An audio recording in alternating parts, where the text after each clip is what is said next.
JDS ಮುಖಂಡ T Oscar ಕೊಲೆ ಯತ್ನ ಪ್ರಕರಣಕ್ಕೆ ಸಂಬಂಧಪಟ್ಟಂತೆ ಈಗ ಜೆಡಿಎಸ್ನ ಮತ್ತೊಬ್ಬ ನಾಯಕಿಯ ಬಂಧನ ಕೂಡ ಆಗಿದೆ। ಈ ಪ್ರಕರಣಕ್ಕೆ ಸಂಬಂಧಪಟ್ಟಂತೆ ಕಾರಣ ಕೊಲೆ ಯತ್ನಕ್ಕೆ ನೆರವು ಕೊಟ್ಟಿರುವ ವಿಚಾರಕ್ಕೆ ಸಂಬಂಧಪಟ್ಟಂತೆ ನಿನ್ನೆ ಕಾಂಗ್ರೆಸ್ ನಾಯಕಿ ಸವಿತಾ ಬಾಯಿ ಮಲ್ಲೇಶ್ ನಾಯಕ್ ಅವರ ಬಂಧನ ಕೂಡ ಆಗಿದೆ।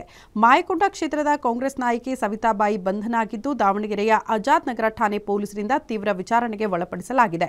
ಈ ಹಿಂದೆ ಮುಂಬೈನಲ್ಲಿ ಮಾಡೆಲ್ ಆಗಿ ಸವಿತಾ ಬಾಯಿ ಕೆಲಸ ಮಾಡಿರ್ತಾರೆ। ಬಳಿಕ ಮಾಡೆಲ್ ವೃತ್ತಿ ಬಿಟ್ಟು ರಾಜಕೀಯಕ್ಕೆ ಅಧಿಕೃತವಾಗಿ ಎಂಟ್ರಿ ಕೊಟ್ಟಿರ್ತಾರೆ।